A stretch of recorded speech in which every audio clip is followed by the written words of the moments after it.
Nationwide, overweight and obesity statistics are alarming at around 65% of Americans. The Sunshine State comes in slightly better with 63% overweight. But these rates are twice what they were 30 years ago, often with fatal consequences. Dr. Mala Singh from Gulf Coast Medical Group is here to help us stop this trend on the Sun Coast and get healthy again. These are alarming statistics. What do you think is contributing to this huge jump in obesity? Oh, how much time do we have? One of the biggest problems I'm seeing right now is technology. We love technology, it's great, we've embraced it, children and adults, but that's going to be one of our downfalls if we don't pay attention to it.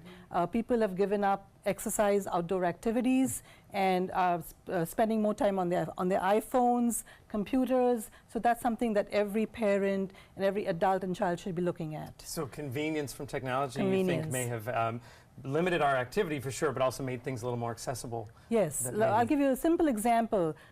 Getting up to turn the TV channel, nobody does that anymore. We have a remote. We don't vacuum anymore. We have robots doing that for us. The little gizmos going on the floor and just all over the place. So these are simple little things, but get up. People get up, walk, do as much as you can. Yeah, so it's more important now than ever that we can stop this growth. Now, we've talked with you in the past. There are greater complications that go along with obesity, and some of them can really affect lifestyle and health. Just walk through a couple of these with us. Well, we have, the biggest one is high cholesterol, because high cholesterol is not as simple. It leads to heart attacks, leads to strokes and even death. Hypertension, obesity leads to hypertension, which again leads to heart attacks, strokes, and death. Cancer is a big one. Obesity does lead to a lot of cancer, especially breast cancer, female cancers. Another one is sleep apnea.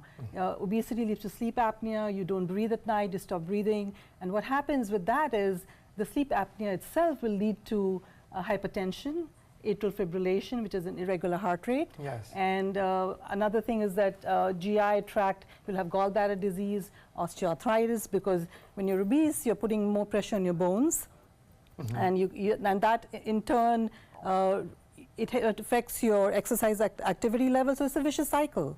So we really have to start to attack this problem. Yes. And you've said in the past that there is no single or one simple solution to fight obesity, but there are things that we can do as a whole to try to improve. Let's start with exercise. How important is exercise? Exercise is very important. Even day-to-day, even modest exercise, like when you go to the gym or you go grocery shopping, everyone looks for a parking space right by the store. Well, park as far as you can, so you get a little bit of exercise. People love going to the gym, working out for an hour, and then they want the closest spot possible. It doesn't make any sense to me. Now, speaking about eating, what are some quick tips for following healthy eating plans? Healthy eating plans, diet is very important.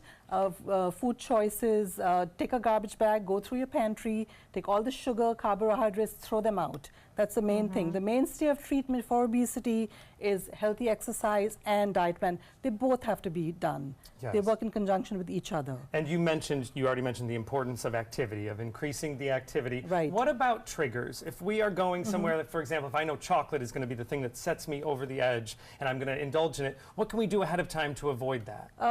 Stay away from it. Stay away from that food table. It's as simple, I'll give you an example of a Mother's Day brunch that I recently went to, and everyone was at the dessert bar. There were like 50 desserts out there, and I would see people loaded with plates of dessert, and I'm like, oh my gosh, I should have this obesity conversation with them right now. But what I usually say is stay away from appetizers and desserts, which is not to say that you shouldn't have dessert once in a while. Definitely you should. Have a treat day. Have a treat day, cheat day, and then double your activity for the next day. Yeah.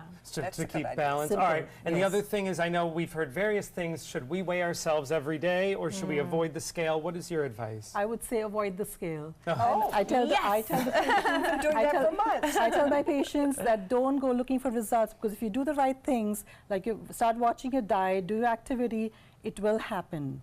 And I discourage them from weighing themselves every day, because you'll see the main thing you look for is the decrease in inches more than the scale. Because as you start exercising, you'll put on muscle, and muscle weighs more than fat. So you may see an increase in your weight, And that's very discouraging for people. They'll be like, oh my gosh, I'm doing all this, doc, I'm not losing weight. No, please don't look at the weight scale at all. Start seeing that if your clothes are getting looser on you, that's a big indication So we that should you're going in the monitor right direction. just the size of The our body size. basically regularly instead of weight. Great tips, and I know that, like you say, it's not just one thing. If you would like to learn more information about how you can beat the obesity epidemic, you can contact Dr. Singh at Gulf Coast Medical Group. You can find them online, gulfcoastmedicalgroup.com. All right, we'll be right back.